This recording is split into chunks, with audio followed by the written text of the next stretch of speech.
और जैसा कि हम देख रहे हैं कि आजकल जो इकोनॉमिक कंडीशन है हमारी वो इतनी बदतरीन जा ही रही है और इसमें बहुत ज़्यादा ऐसे फार्मा जाइंट्स हैं जिनको लॉसेस भी बहुत ज़्यादा हो रहे हैं। तो इसमें आपकी कंपनी की क्या अप्रोच रही है to sustain your business?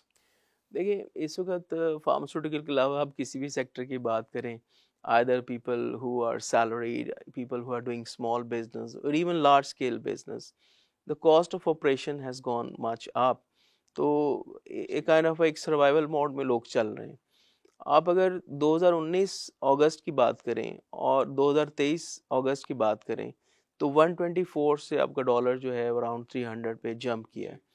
Pharmaceutical sector में जो ज़्यादा इफेक्ट इस वजह से हुआ है कि आपका 93% रॉ मटेरियल इंपोर्ट बेस है, पैकिंग मटेरियल इंपोर्ट बेस है। वही चीज़ जो आप मंगा रहे थे 19 में 124 के डॉलर पे, अभी आप मंगा रहे हैं 300 के डॉलर पे। लेकिन दूसरी साइड पे आपका जो मैक्सिमम रिटेल प्राइस, वो आप खुद से नहीं बढ़ा सकते। अगर कोई भी चीज़ आप ब्रेड लेने जाते हैं, मिल्क लेने जाते हैं, एग्स लेने जाते हैं, चिकन लेते हैं, जैसे ही कॉस्ट बढ़ती है रेट बढ़ जाता है, क्योंकि उसका रिटेल प्राइस कंट्रोल नहीं है गवर्नमेंट से। फार्मास्यूटिकल के अंदर आप 1 रुपया भी कीमत नहीं बढ़ा सकते जब तक कि आपको फेडरल गवर्नमेंट अप्रूवल ना दे। अब फेडरल गवर्नमेंट में हो ये रहा है, एवरी गवर्नमेंट लास्ट 3, 4, 5 गवर्नमेंट्स कि they had made it a kind of a politicized thing to increase the price of the medicine. अभी आपको बहुत सारी लो प्राइस मेडिसिन मार्केट में नहीं मिल रही है। उसका रीज़न भी यही है कि जैसे ही आपकी जो मैन्युफैक्चरिंग लागत है, वो मैक्सिमम रिटेल प्राइस से ऊपर चलेगी, वो कंपनी, क्योंकि कंपनी एक कमर्शियल इदारा है, no doubt they are doing a good business, एक अच्छी कॉज के लिए काम कर रहे हैं, but if they are not surviving they will stop that product. तो उस वजह से जो लो प्राइस प्रोडक्ट्स हैं वो मार्केट से गायब हैं। तो करना इसमें ये चाहिए कि रैशनलाइज करना चाहिए। अगर एक गोली जो है वो 1 रुपए की है और आप उसको, वो मिल नहीं रही, उसकी कीमत 2 रुपए हो जाती है, लेकिन वो मिलना शुरू हो जाएगी, तो सबसे महंगी दवा वो है जो नहीं मिल रही, बेशक। क्योंकि इससे पेशेंट सफ़र कर रहा है। तो इसको रैशनलाइज करने की या डॉलर प्राइस के साथ लिंक करने की बहुत ज़रूरत है। अगर डॉलर नीचे आता है, आप कम भी कर सकते हैं, लेकिन चूंकि मटेरियल्स, इसके पैकेजिंग और रॉ बाहर से आ रहे हैं, they are linked with the dollar rise.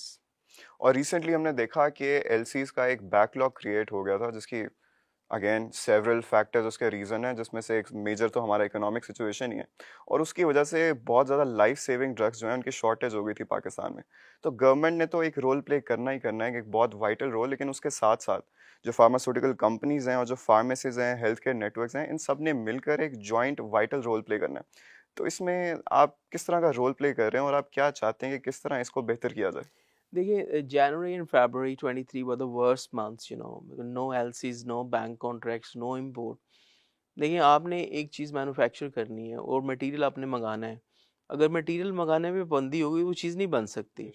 Then we had a meeting with the finance minister, with the prime minister, everybody in the loop, and they realized, and we thank them very much कि उन्होंने इसको special list में डाला कि medicine और उससे related जो भी मटेरियल्स हैं, उस पे कोई एलसी या उसकी पाबंदी नहीं होगी। अभी रिसेंटली थोड़ा सा इशू आ रहा है, लेकिन the issue is resolve. What we can play a role as a company और एज ए इंडस्ट्री इज कि वी बिल्ड और इन्वेंट्रीज टू 2 to 3 months, क्योंकि ये एक स्ट्रैटेजिक इंडस्ट्री है। आपका कोई वबा आ जाती है खुदा ना से, जैसे आजकल शोबे चशम है, आपके पास अगर दवाई नहीं है तो आप क्या करेंगे, इतनी जल्दी तो कुछ इंपोर्ट नहीं हो सकता, या कोई फ्लड आ जाता है या कोई ऐसा नेचुरल क्लैमिटी आ जाती है, you have to keep the inventories to certain level. अच्छा, ये कैलामिटी से जो मेरे जहन में सीधा ही बात आती है, और जो आप रेगुलेशंस वगैरह की भी बात कर रहे थे, देखें इवन दो रेगुलेशंस बहुत ज़्यादा हैं हमारे, specially in the pharmaceutical industry, फिर भी हम आयरोस क्वालिटी एश्योरेंस के इश्यूज देखते हैं। अभी कल ही बहुत न्यूज़ वायरल भी चल रही थी और बहुत अफसरदगी से मुझे ये कहना पड़ा कि ये जो अवेस्टन इंजेक्शन वाले जो पूरी कहानी थी जिसकी वजह से multiple people have lost their vision, तो रेगुलेशंस होने के बावजूद ऐसी मैल प्रैक्टिसेस किस तरह हो रही हैं? देखिए, malpractices exist everywhere in the world. आप उसको कोशिश कर सकते हैं करब करें by the enforcement of the law, लेकिन थोड़ा सा मैं इस पे आपको ब्रीफ करना चाहूँगा, इफ आई हैव 1 मिनट। देखिए, पहले अंडरस्टैंड ये करना है कि ये दवा क्या है, किस लिए इस्तेमाल होती है और हुआ क्या, so that we know the facts. First thing, this product is not manufactured by any manufacturer in Pakistan. Pakistan में ये दवा नहीं बनी, ये दवा इंपोर्ट होती है। और जब कोई डायबिटिक बंदा है या किसी की आंख की विजन जा रही है, तो उसको स्लो डाउन करने के लिए ये इंजेक्शन आंख में लगता है। ये इंजेक्शन आता है तकरीबन 16 ml के अंदर या 50 ml के अंदर, बड़ी वायल आती है इसकी। एक इंजेक्शन की प्राइस है 80,000 रुपीज़। जो हॉस्पिटल्स हैं जैसे शौकत खानम है या कोई आई हॉस्पिटल है, वो बड़ी वायल को मंगा के वो उसको डिस्पेंस करते हैं अंडर कंट्रोल इन्वायरमेंट, ताकि ज़्यादा पेशेंट्स को मिल जाए।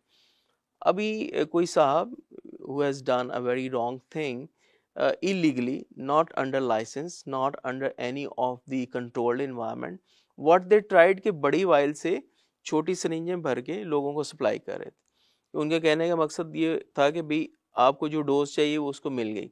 लेकिन कोई भी ऑपरेशन जो स्टीराइल ऑपरेशन है, जिसमें कि आपकी ब्लड के अंदर कोई चीज़ जा रही है, जिस्म के अंदर चीज़ जा रही है, उसको आप ओपन इन्वायरमेंट में इवन बिल्कुल यहाँ भी भी नहीं। आप नहीं कर सकते। जी। So what they have done, number one, without any license from the federal government, they try to do a thing which they should not. दूसरा उन्होंने ये किया कि उसकी इंटेग्रिटी प्रोडक्ट की ख़राब की और उसको स्मॉल डोजेज में सप्लाई किया, which is against the law.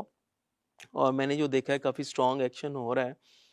लेकिन एक चीज़ क्लैरिफाई करने की ज़रूरत है कि कोई भी लाइसेंस मैन्युफैक्चर आज तक पाकिस्तान की हिस्ट्री में स्पूरियस मेडिसिन की मैन्युफैक्चरिंग में या जाली मेडिसिन की इन्वॉल्व नहीं है।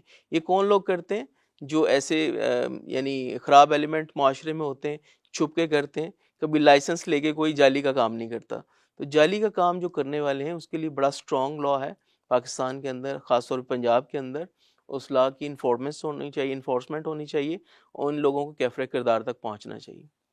अच्छा सर, मैं इसी पे फर्दर बात करना चाहूँगा कि देखिए इसके हमें इसका रूट कॉज पकड़ना चाहिए, क्योंकि ऑब्वियसली मैल प्रैक्टिसेस तो हर सेक्टर में होती हैं। तो यहाँ पे सिर्फ कोई एक कंपनी या एक इंसान तो जिम्मेदार नहीं होगा ना। जो भी सप्लायर होगा, उससे जो हेल्थ केयर प्रोवाइडर होगा, ऐसे मल्टीपल लोग इसमें इन्वॉल्व होते हैं। और जैसे कि हम देखते भी आते हैं कि कुछ फार्मा कंपनीज डॉक्टर्स वगैरह को इंसेंटिव्स देती हैं, कोई अपनी दवाइयाँ जो कि उनको लेट्स से कि गवर्नमेंट हॉस्पिटल्स में नहीं उनको प्रोवाइड की जाती पेशेंट्स वगैरह को, वही आप देखें तो उन डॉक्टर्स के क्लिनिक्स में वही वो लोग दवाइयाँ प्रिस्क्राइब कर रहे होते हैं उनके पेशेंट्स को। तो ये सारे रैकेट को, इस सारे मोनोपोलाइजेशन और माफिया को ख़त्म करना कितना ज़रूरी है? आपके सवाल के दो हिस्से हैं। जी। पहला क्वेश्चन ये है कि जो इंसिडेंस ऑफ स्पूरियस या जाली दवाई वो कितना है। जी। तो ये गवर्नमेंट के जो अपने फिगर्स हैं कि पाकिस्तान के अंदर जितने भी सैम्पलिंग होती है इस वक्त तकरीबन 5 WHO एक्रेडिटेड लैब्स पंजाब के अंदर है। इसके अलावा 5 और हैं पूरे पाकिस्तान के अंदर। तो इनके जो फील्ड फोर्स है, जो इंस्पेक्टर्स हैं, वो सैंपल्स उठाते रहते हैं, लैब्स में भेजते हैं टेस्टिंग के लिए।